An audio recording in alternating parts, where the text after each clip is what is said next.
Hey everyone, it's Max. Today I wanted to talk about Santosha.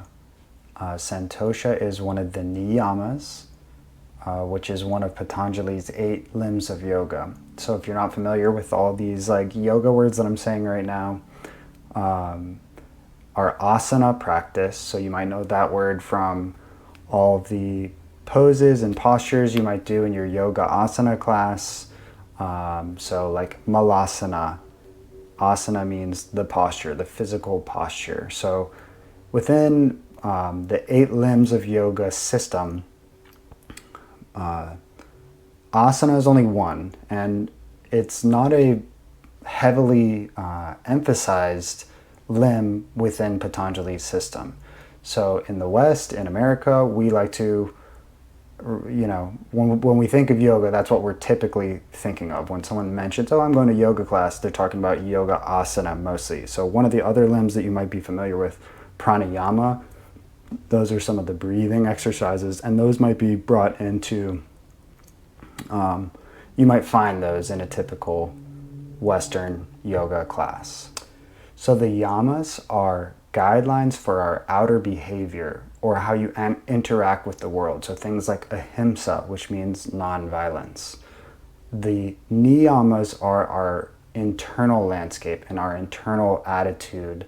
So things like discipline, surrender to the divine. And so within these, one of the ones I want to focus on is Santosha, which it means contentment. So I have this quote from Benjamin Franklin. He said, "Contentment makes poor men rich. Discontentment makes rich men poor." So the concept of contentment can be difficult for many people, myself included. So you might say something like, how can we make progress in life? How can we upgrade our life situation if we don't have some feeling of discontent? If we're just fine the way that everything is right now, then what's our motivation for striving and pushing forward, learning, growing, challenging? And I think that that's a valid point and a valid reaction that a lot of people have, myself included, when I first heard this.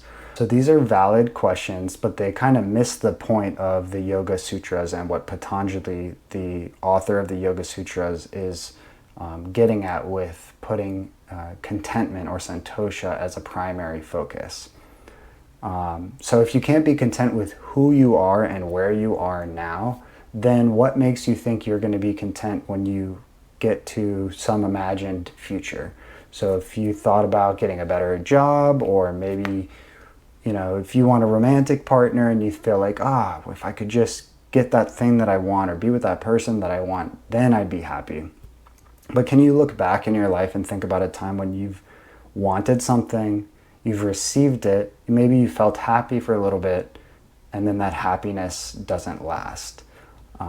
This is because our mind plays tricks on us. We're always looking forward to the next thing. So we're all, you get a raise, well, now you're looking for the next raise. You make a career jump, you're looking for the next career move. You get a house, you like it for a while, then you start noticing the things you don't like, or maybe you wish you had a little more space, you start looking for the next big thing. Always chasing, thinking that something external to ourselves is going to be the thing that makes us happy. So what does this have to do with our yoga asana practice?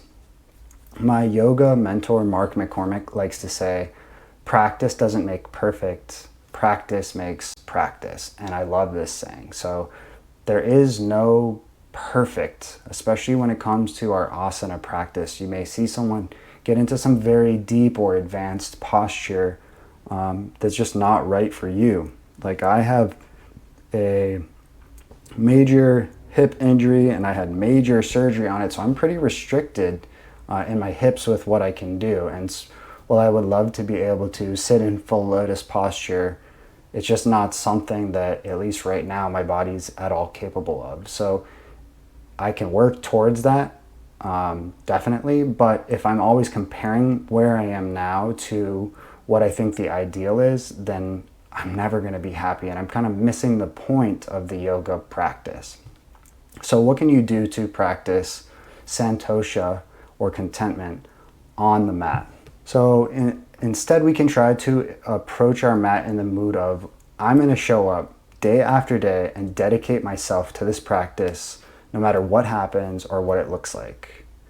I'm practicing because I enjoy it and because it helps me to be a healthier and happier version of myself. So not because I want to get into some cool pose, not because I want to show off, not because I want to be ripped and super flexible, but I'm practicing for practice sake.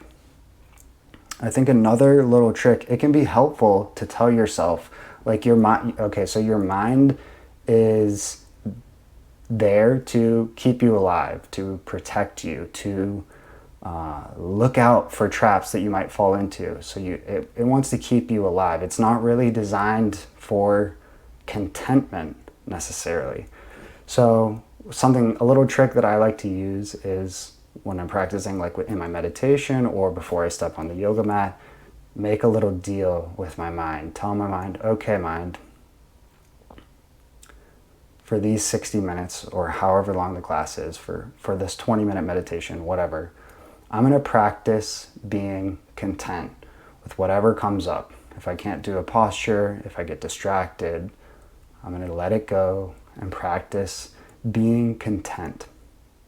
And then, mind, when the 60 minutes is over, we can go back to worrying about stuff and all that. We can go back to whatever. You can go back to protecting me and keeping me safe. But for now, I'm safe. I'm in this safe space.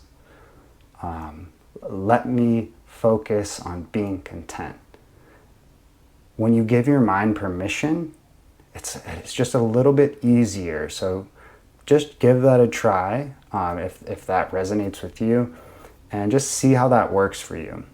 So I wrote a blog about this that goes a little bit more in depth, so I'll link the blog below this video. So check out in the description for the link to the blog. You can read the full blog.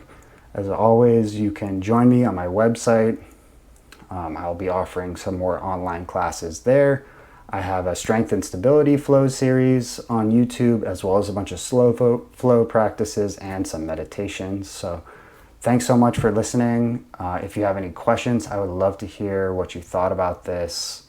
Leave a comment below with any questions, like the video, subscribe, do all that good YouTube stuff, and I'll see you next time. Thanks, friends.